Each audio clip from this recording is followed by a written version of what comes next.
You are now tapped into the buzz on Harden Street. Join us in English 427 podcasting for Allen University, where we discuss politics, pop culture, events on campus. You name it, we yapping about it right here on the buzz on Harden Street. Oh yeah, don't get stung, get sprung. We live in the hive. Hey, you know.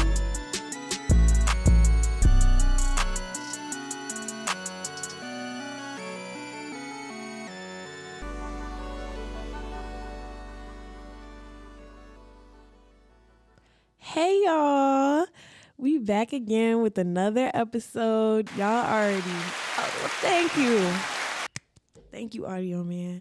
Y'all already know who it is. It's Shay on the beat, makeup name and MC name, But we're back with another episode, and today we have with us a few of our typical cast members on the Buzz on Harden Street. We also have a special guest appearing. So I'll just let everybody introduce themselves, starting to my left.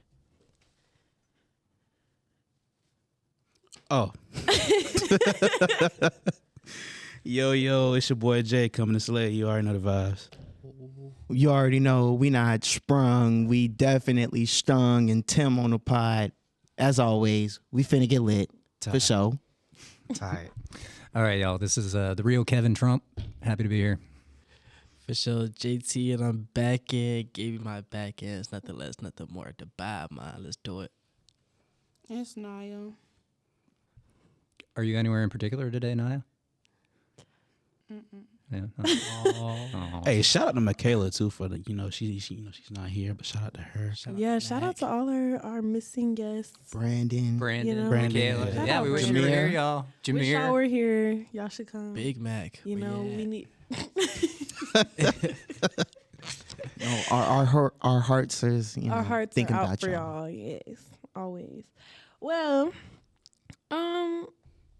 I'll just give us an overview of what we're going to be talking about today, because we got some great topics for you guys. We've been really working hard on these plans to discuss. So just to start off, we're going to talk about the current weather issue down here in South Carolina and North Carolina, or the Carolinas as natives call it.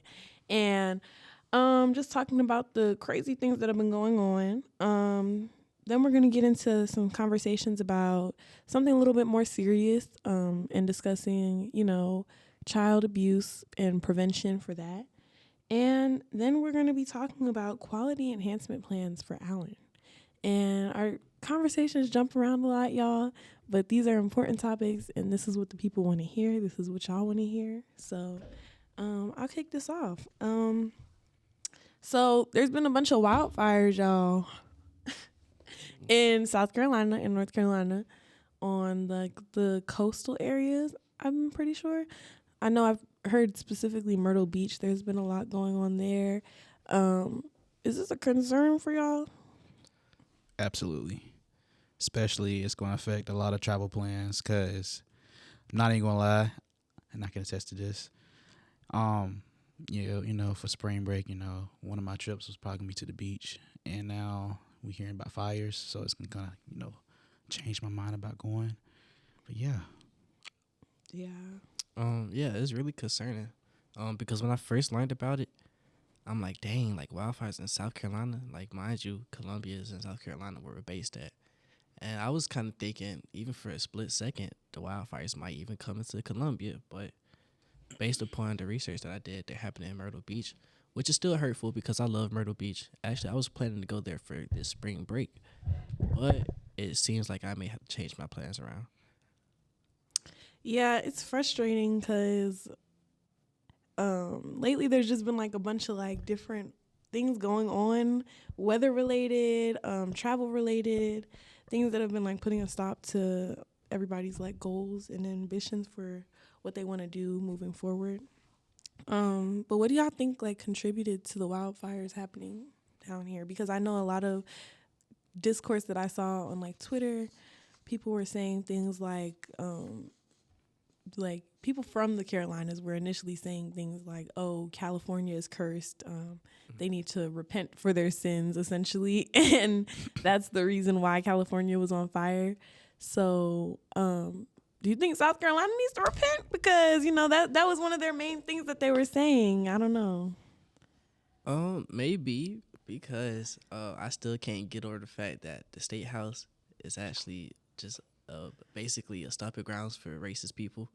So maybe they need to purge that specifically. But no, on a deeper level, and I was gonna mention too, like in California, I know they have a lot of wildfires, but that's because it's usually hotter over there, and when that heat comes in contact with all the dryness over there, it usually starts something. But it's been cold around in South Carolina lately, so I can't really tell you why it's been like that, but I think it might have been somebody's backyard catching on fire.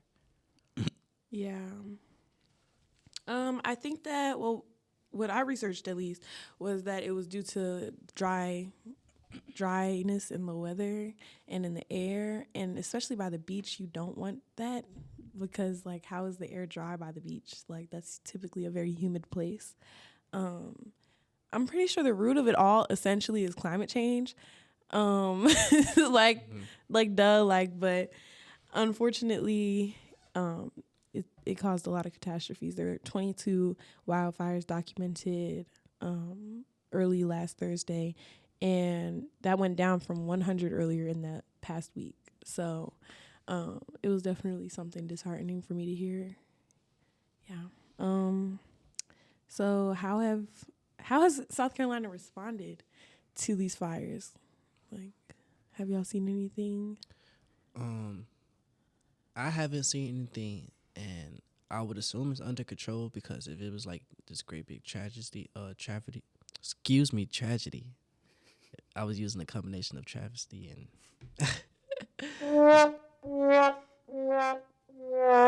I think that was deserved. I think that was deserved.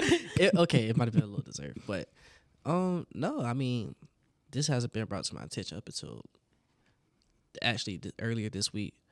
I think if it was like a real right emergency, it definitely would have been like more outcry about it and more hands out for help. So I would assume it's under control to an extent. Anybody else have anything they want to add? Yeah, I agree with JT. Honestly, agree with him. Okay. Well, I guess we'll just move on then.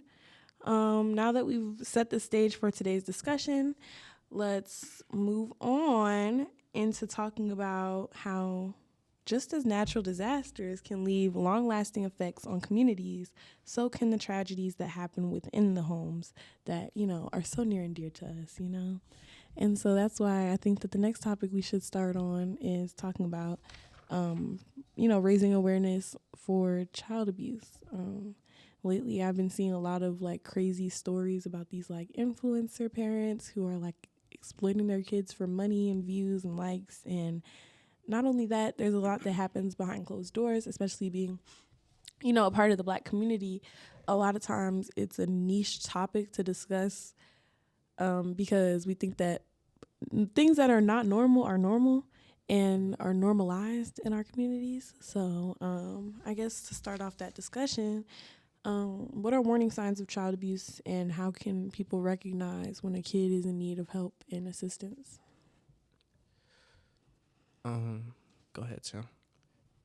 For me, speaking out. If your kid can't speak out, if a child can't exactly say how they feel, in front of a teacher, in front of an adult, you can just tell how they react. If they're flinching, it comes with many different ways.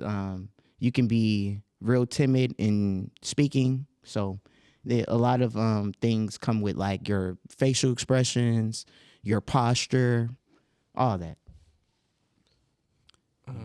I would say just looking at them physically, because to touch on what you said, it's some people who are timid to speak, and you may think they may be going through something, but they actually might be a good timid person. But it's also bullies that exist that also get abused at home, but except they're more outgoing into like portraying, or shall I say projecting, how they're being treated. So they'll be more loud, more arrogant, more ignorant. But it's hand in hand. You got timid people and you have really obnoxious people. But I say the first step is like recognizing like how they look physically, like looking for bruise marks, things like that. Are their clothes tattered? Are they walking weirdly? Little things like that.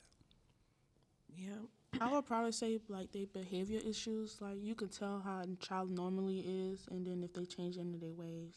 So like somebody who's like always talking, motivated in class, they get quiet, or they just like somebody who actually is quiet, they get a little loud or something. So I would like, really say like in their behavior. Well, yeah, I think that like those are really good ways to like notice and pay attention, and ways we can not only prevent these things that are happening like outside of our control, but also paying attention to like our family members too, like paying attention to younger cousins, siblings, when they have like outbreaks, like you said, Lanai, like of behavioral issues. That's like one of the major things when you can tell when a person has been abused or mistreated. They start to kind of reflect those things, and so they like mirror it. That's what kids do. They mirror what they see. So I guess how have y'all seen any like recent cases that have like come to your attention? Yeah, I have. So last month, at February 16th, it was this man in the state of South Carolina, in Columbia actually. He went to jail he's having 50 years in jail now because he got caught forcing his daughter into hot water, like burning her. Oh I heard about I did that. hear about that. Yeah. Yeah, I thought you were gonna say something about like Naziah Harris and like that story about her. Oh, that's Did you bad see too. that one? Yeah. Yeah. Naziah Harris, she was a little black girl, and she was being abused by her, I think it was her stepdad, if I'm not mistaken. Either her stepdad or her aunt's boyfriend. She was living with her aunt and her grandmother, and she was being sexually abused by him over the span of like 3 years, and nobody knew. Well, they acted like they didn't know while testifying in court, but in my opinion, that just means you ain't paying enough attention to your kids, because if I had a 13-year-old daughter and she's not coming home and she's out all the time and I don't see her, and there's this new man that I brought around, first of all, I ain't bringing no new man around my kids, period. That's just off rip. You should not do that unless you really trust that person. So I think that like a lot of times, a lot of women can get clouded and misguided by like these relationships that they idealize with these men, and it leads to catastrophe for their kids and a really traumatic life event. And at the time, I don't think that she knew that she was being abused, because she thought this man was in love with her, that he cared for her, but he's 30. You're 13, honey. You don't know. He don't know. He knows. You don't know. And yeah. Facts. Well, I guess we could talk about another case that I was interested in, not to dominate the conversation, but my most recent fascination has been like Hulu docu-series. Series? Mm-hmm. Hulu docu. Y'all know what I mean. Listen, y'all know what I mean. But essentially watching like Hulu documentaries, and a lot of them are television shows. They've been even Netflix has them. And my favorite one that I've been listening to or watching was the Ruby Frankie, and the 8 passengers case, which was absolutely ridiculous. We were kind of debriefing it earlier, but just for viewers who are unfamiliar, Ruby Frankie was a mother, a YouTuber, and her family did, like day in the life vlogs of their lives. But they vlogged every single day, and every single thing that they did was on camera, on video. And essentially the mother was abusing her kids. Her two youngest children got it the worst. And she formed a relationship with this psychotherapist, and she was supposed to be helping out her relationship with her husband and trying to like fix things with her family and rebuild their relationship, because due to like the platform that they were on YouTube, it kind of got like rocky. And so Ruby put her trust into this lady, and this lady essentially destroyed her family. It was already pretty rough because Ruby was becoming obsessed with the amount of views and subscribers that they had on YouTube. And then it kind of transitioned into the lady as in the psychotherapist, basically convincing her that her husband and her children were the devil, and that essentially the devil lived inside of her kids. I feel that I have to mention that the family was Mormon. No Mormon bashing in here, you know. I liked the Book of Mormon. The Broadway show was pretty good, but the values of, you know, their Christian beliefs is that, you know, you pick family over everything. Family is everything. Making sure that, you know, your relationship with God is held on a high pedestal as well. Making sure that you don't do things of the devil, essentially. But the way that the psychotherapist framed it was like, oh, your husband is the reason why you feel this way. You feel depressed. You feel awful. And like she was basically gaslighting her and believing all of these things. And she became crazy with her.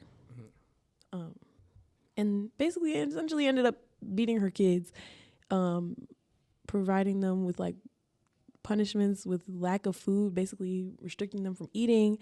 They couldn't sleep in their beds if they were in trouble. Some days she would leave them home for like weeks at a time alone with no food. Her and the psychotherapist would leave and go on like trips together. And eventually the husband also ended up moving out because the psychotherapist was like, I think it'd be best for y'all's relationship if you guys separate. So it was a lot of manipulation going on. And I really think the root of the issue was the psychotherapist. And I think that goes back to what I was saying before about remembering who you bring around your kids and who you bring into your circle and into your family, because discernment is so important. And I think that a lot of people lack that right now. So what do y'all think? That's insane, nasty work. That's really nasty work. And for the psychotherapist, well, really for the mother, I feel like clout, if you're familiar with the term clout, it's a wicked, really sick drug that a lot of people are pursuing. Like, to even want to push your kids and starve them and push them that hard to get a little internet attention, that's nasty. And for the psychotherapist, I just feel like she's really wicked because I'm pretty sure she probably got paid for that, and basically poisoned that whole family and made the whole situation worse, versus instead of hearing the information and receiving it and then actually calling for some help for the kids. Like, there's no telling what the wife told the therapist, but the fact that you took away from that, y'all should separate, is really alarming.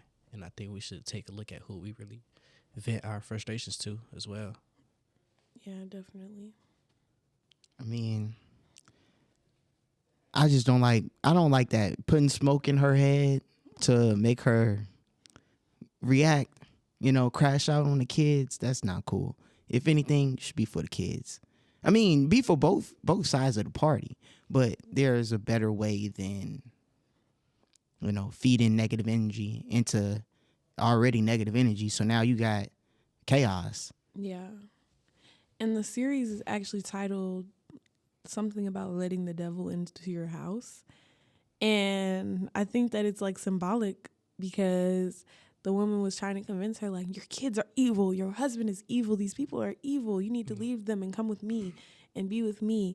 It is essentially devilish if you really want to talk about it. Like, and I think that a lot of times, like, it can become lustful, like your desire for fame and fortune and for all of these things, and then you forget yourself and all of that. And I think that that's kind of what happened to Ruby Frankie. Not defending her, because like she's actually not an okay person, and I hope she gets all of the jail time that she needs, and maybe a therapist, A real one that she doesn't fall in love with secretly, allegedly. I feel like the therapist should be looked into as well, at least sued or given some type of timing or some type of punishment, because you're basically giving motive to the wife to basically keep up the treatment. If anything, make it worse. And you're like Tim said, you're putting the smoke in the head. Like, no, you got to get looked at too. You need to be punished, because I'm pretty sure you just did it for a paycheck, but now you're actually ruining people's lives. Yeah, and it was actually crazy. Y'all are reminding me of things from the series. But the lady Jody, that's the therapist's name. The oldest daughter in the family researched her. She looked her up before she came into the family, because she already had like kind of a weird vibe about this lady. And she's like, who is this living with my family? She had came back from college, and there was just this woman living here that she had never met before. And she had already been reported on several websites for ruining people's families. And when she brought it to her mom's attention, she was like, no, that doesn't matter. Like, she's great. We don't want to pay attention to that. So it's just like paying attention to the red flags. Like, why are we not aware? Like, why are we not paying attention to those things? Yeah, we can't be blind to the red flags. And I think that ties into what you were saying earlier about child abuse, about how can we like recognize signals and signs like that.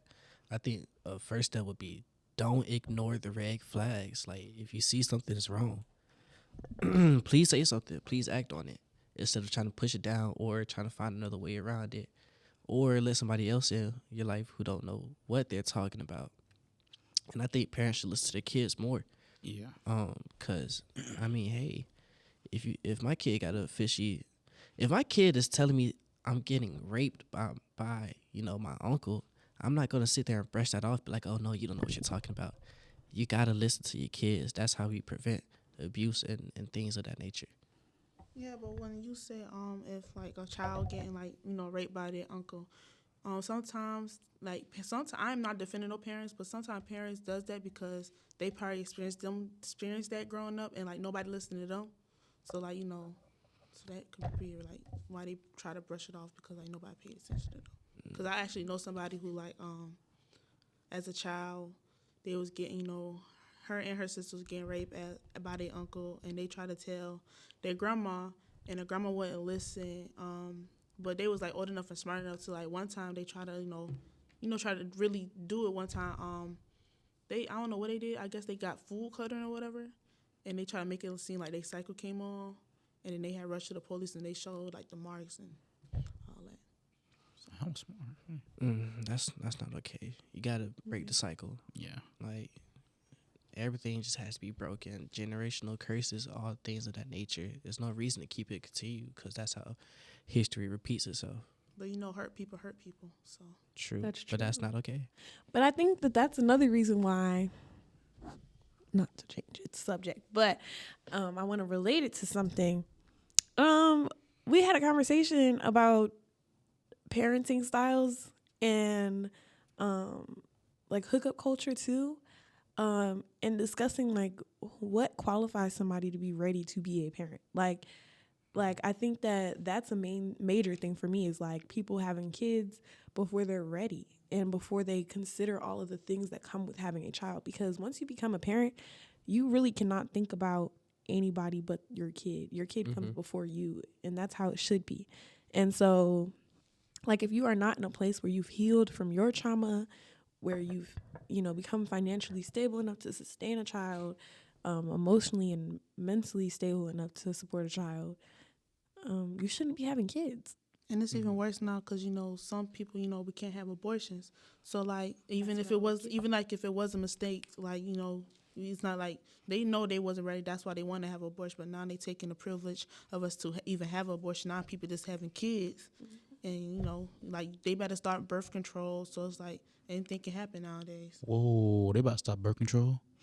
Oh, yeah. Ooh. They're banning contraceptives. So they can't stop birth control, but they can make it harder to access, like, essentially. So, like, you kind of they're putting restrictions, like that's essentially what it is. Fellas, be safe out here, brothers. Oh my God. Fellas, please be safe. If you're not ready for a child, don't even do that. Just go. Yeah. I suggest that strap men up. get vasectomies, but we'll get to that. Oh no. I mean, I feel like it's an undoable procedure, And I feel like it's a lot less painful. It's a lot less painful than what women go through during childbirth. It's a lot less painful than what women go through on their menses. And yeah, so I think that it's reversible. It's effective.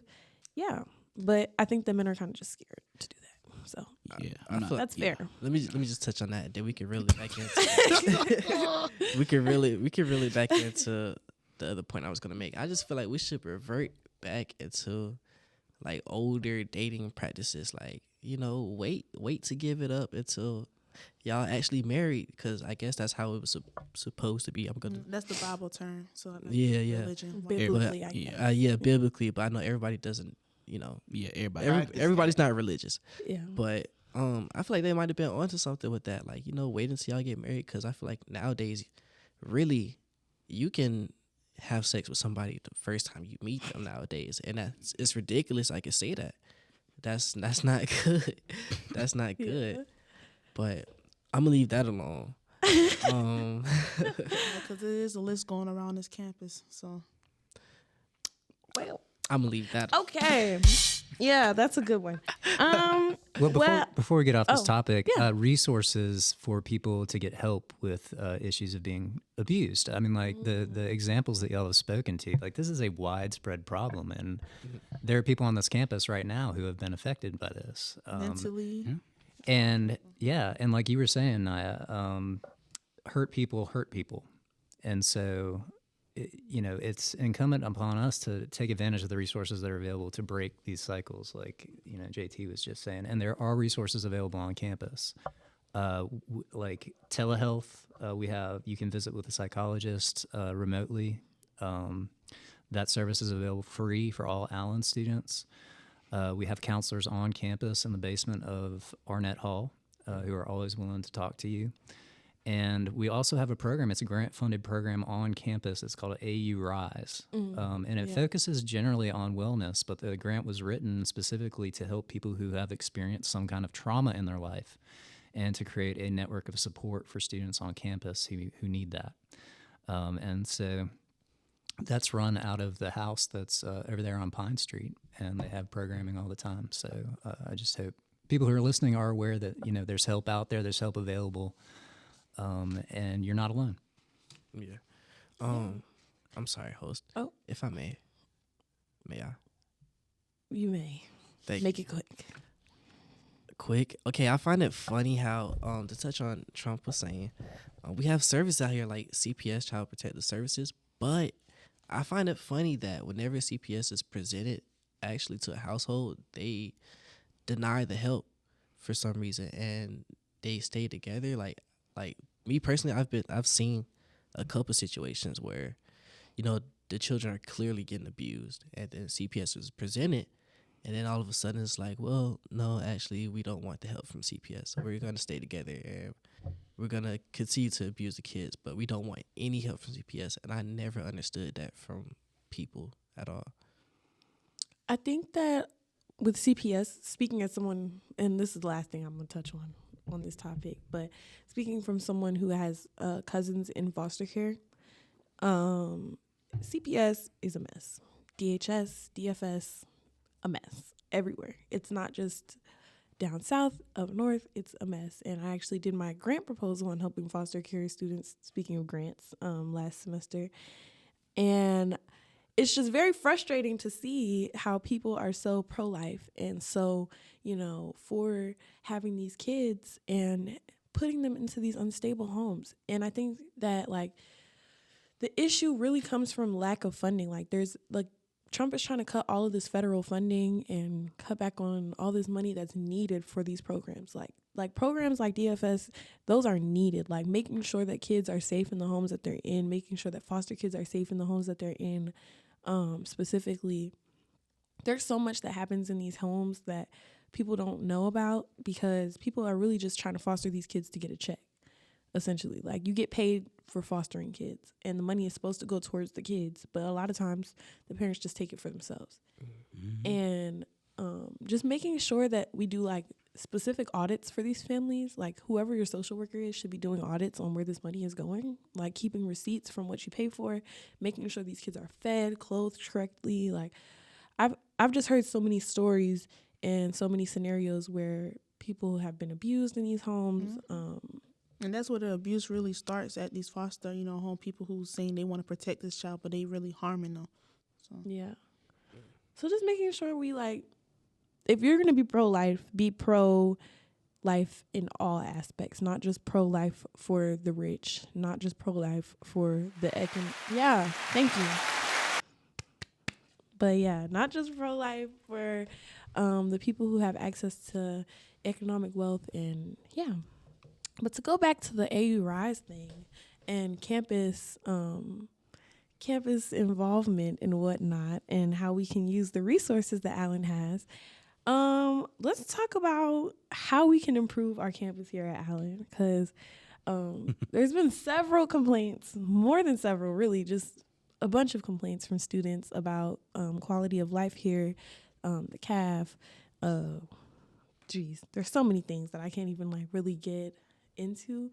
I love Allen, but I think that it's okay to say that there's things wrong with your university that you want to see changing. And I think that as students, we have the right to speak up for ourselves and advocate for ourselves. But I guess, what do y'all think that we could do as students to improve campus life? Be more active. And I speak for myself, some Greeks, and just people in general. You can't complain about the campus if you're not doing anything. Like, college life is what you make it at the end of the day. Allen is not a bad place. I mean, it's actually a good place and a place of second chance for a lot of students, especially people that can't get into certain schools that they really want to get into. Allen, offers that second chance for them. So the fact of people complaining and, about the lifestyle of Allen, it's just mind-boggling to me. But I will say there is a lot that needs to change as far as the conditions about our campus. We do need to move forward futuristic-wise, because I feel like we are behind on certain stuff. Program and study-wise and just activity-wise, I feel like we are definitely behind the 8-ball. Anybody else can elaborate on that? Elaborating on what he said. Just you got to take more advantage. These students don't take advantage of the resources that we already have here, and make an impact off of what we already have, so that when we get the new stuff, it's wow. Okay, we're actually doing something. These students just complain and stay in the room and tear up stuff and don't appreciate it. Heavy on the tear up stuff. There's a lot of litter on campus. I don't know if y'all paid attention to that, but behind the dorms, just walking from the caf to the dorms, it's nasty. People just throw their plates from the caf on the ground, full of food, mind you, full of food. And there's such a huge homeless population around here. Just give your food to somebody if you don't want it anymore, or just put it in the trash can. Put it in the trash. There's trash cans in the dorm. You can wait till you get to the dorm to throw it away. You don't have to litter it. I hate litter bugs. Stop being litter bugs. Yeah. Stop littering. But I feel like the student body as well could come together more often. I think that's one thing that actually irks me. Whenever we have pep rallies, events on campus, don't nobody show up except for the people who throw it. And then they wonder why we don't have any school spirit. Well, y'all don't show spirit. We don't have, thank you, audio, man. We don't have so many pep rallies, and it just be the band and who's ever guest speaking at the time. And, I don't know the exact number of how many students are here, but it's 400, 500, 600. Correct me if I'm wrong, please. It's about 600. And I only see 30 people every day. That's crazy. I really have something to say about that. A lot of students do. When I was in sophomore, a lot of students did come to me. They was I asked them why don't y'all show? They be because every pep rally is the same thing over and over. The band playing the same songs. It's the same thing over and over. That's really they was they not missing nothing. So that's really why a lot of students don't come. They don't bring nothing different to the table. Y'all don't ask. Yes, we do. I'm asking now. I Please mean, show your face. Okay, so let's stay on like the topic of what we could do to improve, because we don't want to just sit here and talk about like the bad things that are going on and complaining. I think that a lot of times like that's the issue with like organizations and groups on this campus, is that people complain about the quality of life, but nobody's really offering up any suggestions. We And do have so- like a town hall thing Yeah. with the SGA. Mhm. They do advise students to like come and speak, but when students do come, you know, they really just talk. They don't really talk about like the important stuff. All they really talk about is, like, you know, wanting visitation. Like they don't really talk about nothing really important for real I mean, as students. I wouldn't say like one thing is more important than the other, but I think that visitation is not like a major Yeah. priority. And I think that like one thing that I would suggest that we need to work on is the dorms. The dorms are disgusting. Not to shame them, but it's really bad. I had a personal experience that was very traumatizing. My room had black mold in it, and I was staying there for like an entire semester. And it was just really nasty to find out. I bought a mold testing kit off of Amazon, and the results were absolutely horrifying. And of course, I was moved to a different room, and Miss Griffin is the best. She's so helpful when it comes to things like that. But I think that when I complained about it initially, they came and just sprayed bleach. It sounds about like Higgins. It's not no worse than Higgins. Yeah. It happened. It Higgins literally is like happened to our room. top tier. Yeah, our room. Literally. Literally. I And can I was show you getting a picture. sick. Yes, I can show you a picture of where me and Tim had to scrub the mold off of our walls just to stay in there. Like Bruh. that's ridiculous That's that we got to do that. nasty. Yes. Chat. I think He's that not that's lying. I think that that's like one of my major priorities. Like we have kids with like health conditions. People have Yes. asthma. People have skin conditions where like they could break out. I was extremely sick for the past few months, and I noticed that like my energy was low, and I was feeling tired and unmotivated. And when I went to an allergist, I found out that I had mold poisoning, and I'm like, well, duh, that's why I feel like crap like all the time. And it just felt like nothing was done about it. Like my suitcases were all ruined. I had to throw those away, like maybe like $500 worth of things that I had to throw away. And Alan just wrote me an email apologizing. And I didn't get any reimbursement for my things. So I think that like With reimbursement, there is a thing into where it's like an insurance plan for students. Like you could pick something, and they will reimburse you your money Yeah. for that stuff. yeah, and so I was talking to Miss Williams, and she was also very apologetic. Like, I don't think that it's the staff here at Allen. I think that it's more so the fact that they don't even have the resources to help us. You know what I mean? Like, it's staff that complain about it as well. It's not just students. It's staff members too. So I think that understanding that it really comes from a higher level that we need to.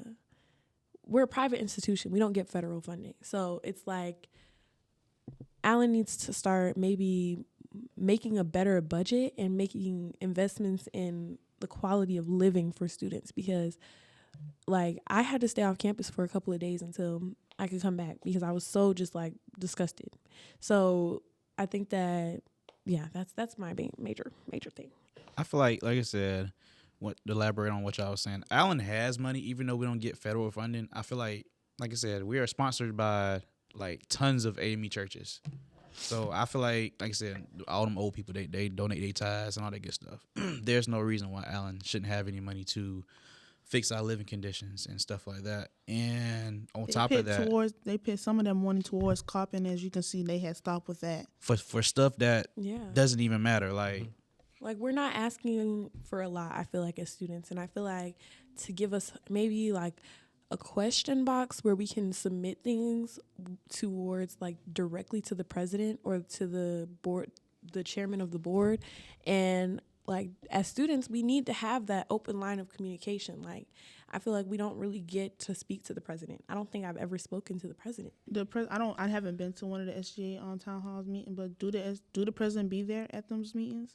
I think so. I think he's there. The SGA definitely meets with them. I know the football team meets with him. But as for students, like, we don't really That's what I'm have. saying. Like, do we he don't come really do he have go a to the town voice. hall meeting so like students can go and actually talk to the president directly if he at those meetings? I think it's I with doubt you. SG. I'm sorry. Sorry. I doubt you could probably talk to the president personally, because we all like the band, just people in general had concerns about talking to the president personally, and they were totally against that. Like, you got to go through board of trustees, you got to go through Dub Taylor, you got to go through all these other people just to get to the president. No, you got to know when to get them, like at a game, or like say there's like an event like in Chappelle. Or if you catch him walking by himself or something. Yeah, that's when you got to know when to catch him. Yeah. Because I see him around campus like all the time. Matter of fact, I seen him last night with a brand new car. And late night hours. I'm surprised, like 2, 3 something in the morning. What are you doing 2, 3? Okay, well let's leave that alone. Let's leave that alone. So, I think that essentially what students are asking for is a platform to air out these concerns where we don't have to show up physically, because a lot of times that's hard for people. People work, people have extracurriculars, people have Greek organizations that they have like obligations to. People have things to do. And so I think that holding a town hall, yes, it's effective, but I think that there should always just be a way to, if there's a concern immediately, that it can be reported. And I'm not talking about on a social media app. I'm talking about somewhere where it'll actually be seen and actually heard and received, and then change we will visibly see. Because I think the issue is that we're just not seeing any visible change. And I think that that's where the concern is coming from. Clock that. Yeah. But if nobody has anything else to say. Slightly. I do have a question. I do want to know what the QEP is. And Dr. Trumper, can you like elaborate on that, please? Super. I'm glad you asked. So the QEP is the Quality Enhancement Plan. And so we are an accredited university. We are accredited with the regional accreditors are called SAC-COC. And every 10 years, we have to go through a reaffirmation process to make sure that we're still providing, quality education, and we're doing all the things that colleges need to do to keep that accreditation. And so a big part of that process is that we have to propose a quality enhancement plan. And so the idea behind that is we come up with a comprehensive plan that is going to address some issue of student achievement or like student success. That's what the plan has to focus on. So, for example, the last time we went through the reaffirmation process, the plan that we came up with is called SPEAK, which stands for Student Presenters Excel at Acquiring Knowledge. It's an acronym, SPEAK.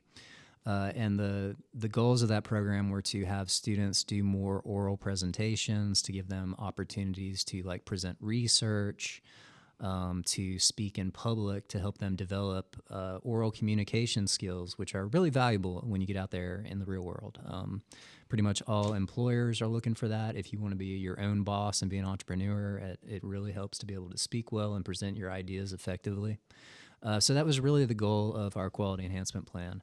So it was basically across all courses, we implemented public speaking assignments, research presentations, and things like that. Instead of just doing, multiple choice tests and writing essays and things like that, we really wanted to have our students up and speaking to people and really working on expressing themselves in the moment in front of like live audiences. And so that was the focus of our plan for the last 10 years. And I've seen changes on campus with how we do things. We have new opportunities for students to present research.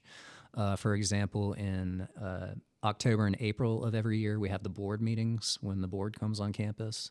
And we always do student research presentations at these. So we try and pick the best of our upper division students who are doing research. Everybody is writing a thesis. That's another change that's kind of come out of this quality enhancement plan. I see you shaking your head, and I know it's not maybe not the funnest thing in the world, but it's one of those things that you'll hopefully appreciate one day. It's a good portfolio builder, I think. It's a great portfolio builder, I think. Teaching you good research skills, preparing you for grad school and things like that. But anyway, we do research presentations for the board. We try and take students to conferences all over the country so that they can present at these kind of things. Well, that's been the program that we were focusing on for the past 10 years. We need to come up with a new plan. And this plan has to have wide buy-in from faculty, staff, students. So I'm always interested in hearing from students. I'm the QEP committee chair. So it's kind of my job to talk to faculty, staff, students, see what they think will help enhance student learning outcomes and student achievement. What's going to help people get into grad school, get jobs, learn stuff that they didn't know when they were coming here, those kind of things. I can't really help with the visitation. I can't really improve the CAF food. But yeah, if it applies to academics in some way, that's going to help prepare y'all to be competitive when you get out of here. That's what the QEP is about. Yes, sir. We need more. Sorry to be off topic, but as far as me being a music major, we need a actual lab, not that bottom of Chappelle where it floods at every time, and we have like over $10,000 of work of equipment down there, and we just need another place for that. I feel like, And yeah, to touch on that, I feel like we should have like more student projects. I feel like having this podcast even is like a great start because it gives us a chance to present what we know and what we can do and showcase our abilities. So I feel like if we have more student-led projects, James said something about the theater that we own across the street and bringing acting into the school. I feel like that's also a great portfolio builder because once again, you get to showcase your talent and what you can do in the future. Like for myself, if I say I want to be an actor, a podcaster, musician, all that, I feel like me just pursuing just a professional writing degree is not going to be enough. So I feel like if they brought in more program of studies along those lines, you might actually get more students, number one. And then number two, having projects that you can showcase and be confident in, I think that's also great for, how you look to future business partners and whatnot. yeah, and more grad programs, I should say too, because like I said, when people think about grad school, Allen is not the first choice. So why not, get more, Resources. yeah, resources. So, you could bring more clientele to Allen, why not? Yeah, I think to build off of that, my last point, and I'm actually my last point, but I think that trying to come up with solutions or come up with like when you ask for something, you have to kind of bargain a bit when you ask for things. And so I think making it more so about we want more students to come to Allen. We really want to build up the graduation rate here. We really want to make sure that people stay here for the full 4 years and see it through till they get their degree here, because that builds the way that Allen looks and it shows up on our records. So I think making the improvements about just about how we can better the school in general, if we do approach the president with these things, I think that would definitely assist. So, but we have run out of time, y'all, because it's 2:20. And, everybody got stuff to do. But thank you guys for tuning in to The Buzz on Harden Street. And thank you to our audio man for being on time with those reactions. We really needed that. Shout out you. And yeah, we're going to be talking about some more things coming up. Hopefully we'll get to discuss about the current state of our political world, because I think that's, that's something that we should prioritize, I think, discussing, because that's where a lot of the things that we're complaining about here stem from, because historically Black colleges and universities are neglected by the government. So I think that's something that we should definitely talk about. Yeah. And keep on checking us out on YouTube. We have a really great YouTube page with other podcasts posted from past weeks. And make sure that y'all tune in. We'll have some social medias on the way for y'all soon. Like, share, and subscribe. Yes. Comment, like, share, and subscribe. And comment any suggestions on what y'all want us to talk about, because we need help coming up with topics. And we want to know what you guys want to hear so that we can acclimate to our viewers. So thank you guys for joining. Thank you guys all for being here. Yes. Lanaya had My to leave pleasure. early, but thank you to Lanaya. Thank you all. And to our special guest, Dr. Chuck. Yeah. Yeah. With a great perspective from a faculty member. Thank you Mac. guys. See y'all Big later. Mac, we miss you. Brandon, we miss you. Jameer, we miss you too, buddy. We miss all y'all. We love. As Watch a mirror.